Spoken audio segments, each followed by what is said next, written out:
kalian para UMKM masih kesulitan untuk mendapatkan pembiayaan untuk modal usaha kita, untuk pengembangan usaha kita. Siapa nih yang masih sulit? Nah, jadi jika usaha kita sudah siap, ya kemudian tertata tata kelola dan tertata dengan baik sejak kita dirikan, ya kita berkomitmen, maka tidak ada yang sulit untuk bisa mendapatkan modal tersebut. Benar nggak itu? Coba kita cek ya. Ya, jadi kalau kita lihat sekarang ini, ya jumlah UMKM yang bisa akses kredit ya perbankan, kita masih lihat datanya itu sekitar 30% atau kurang ya. Jadi masih sangat sedikit ya. Dan pemerintah serta otorisasi jasa keuangan ya OJK itu sudah sedang mengeluarkan aturan baru untuk mempermudah UMKM akses modal tanpa syarat agunan. Tapi kenyataannya sampai sekarang masih sangat sulit begitu ya. Dan bank juga sudah mengeluarkan program KUR ya dengan bunga rendah untuk UMKM. Itu juga masih sulit juga untuk diakses. Jadi tantangannya apa nih bagi para UMKM seperti kita gitu ya? Modal cepat habis ya dan penyataan belum rapi serta akses kredit masih sulit. Jadi faktor internalnya juga bermasalah, eksternalnya juga bermasalah. Nah, ini menjadikan kita sangat sulit untuk mendapatkan modal usaha dalam proses pengembangan usaha kita menjadi naik kelas. Nah, kenapa sebetulnya modal itu penting ya? Mungkin para UMKM sudah tahu ya bahwa modal itu kan artinya daya beli untuk bahan baku kita, ya untuk bisa berproses produksi, ekspansi usaha, ya bisa menarik investor lebih mudah, mampu menahan gejolak ekonomi seperti penurunan permintaan itu bisa dihandle oleh modal-modal tersebut ya.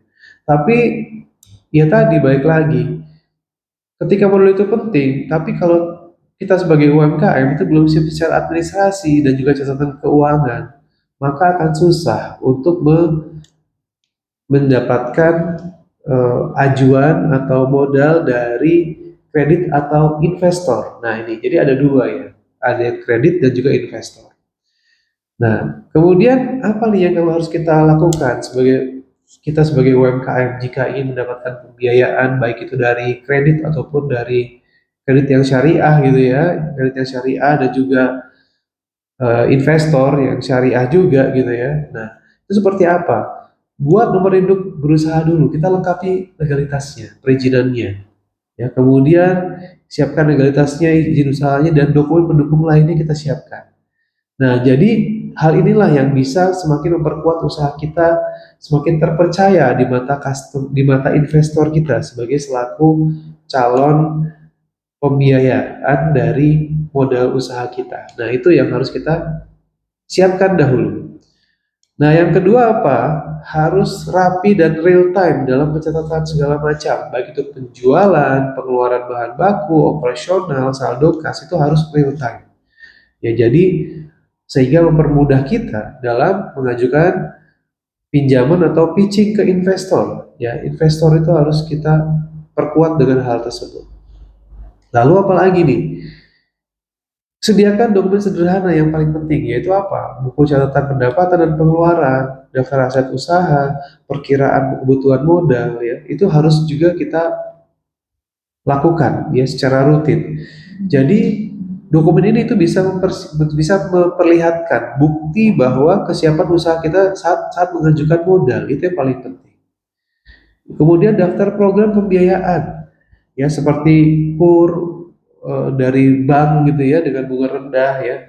Itu bisa kita manfaatkan, tapi juga harus kita punya fondasi yang kuat dari bisnis kita. Program pembiayaan tanpa agunan ya itu juga mungkin ada juga ya yang bisa terjadi.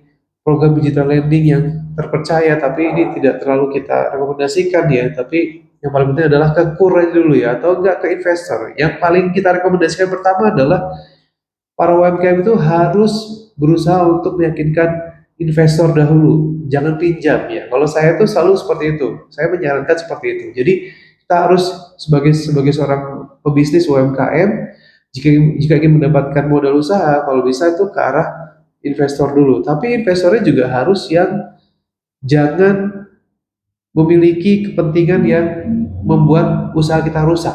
Nah itu juga menjadi penting. Jadi banyak sih pertimbangan juga. Atau kalau mau kita pinjam KUR, ya itu juga harus yang syariah lah ya.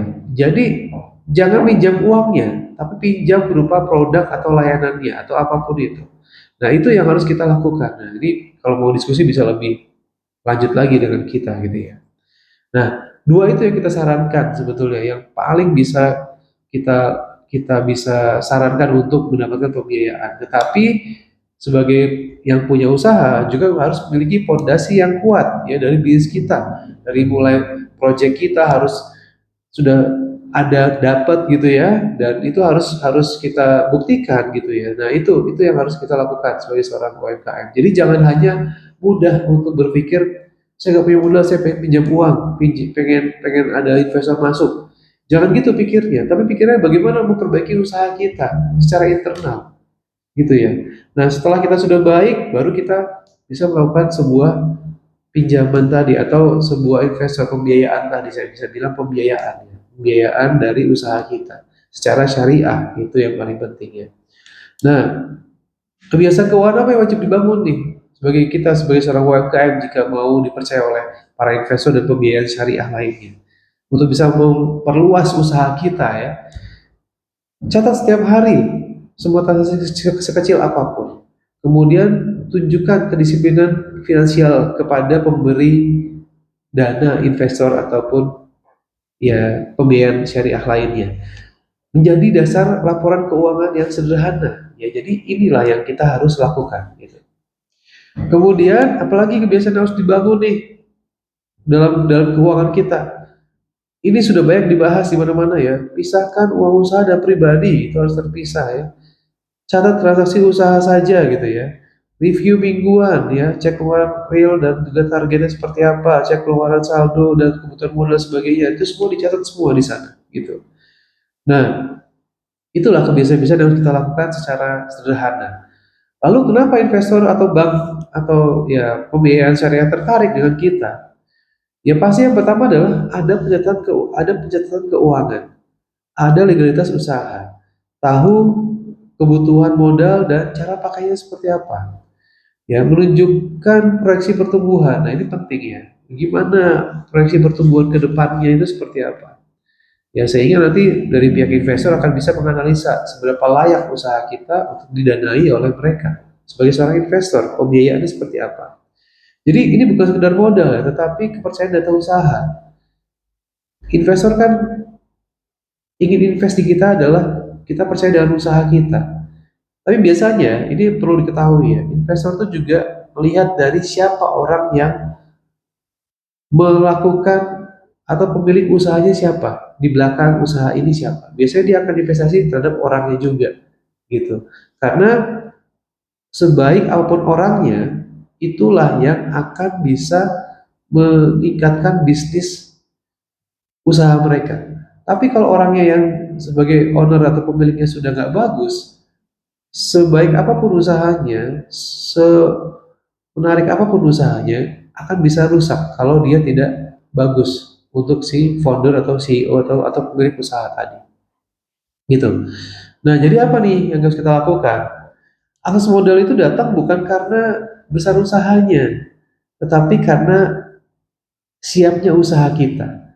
Ya, siap dari segala hal, siap dari pemiliknya, mentalnya kuat, ya kemudian juga harus memiliki perkembangan bisnis yang betul-betul bagus gitu ya. Nah, itu yang harus kita lakukan. Dan tata kelola yang bagus, semuanya itu sudah siap semua. Pada akhirnya apa? Siapkan usaha hari ini dan kemudian dapatkan modal besok.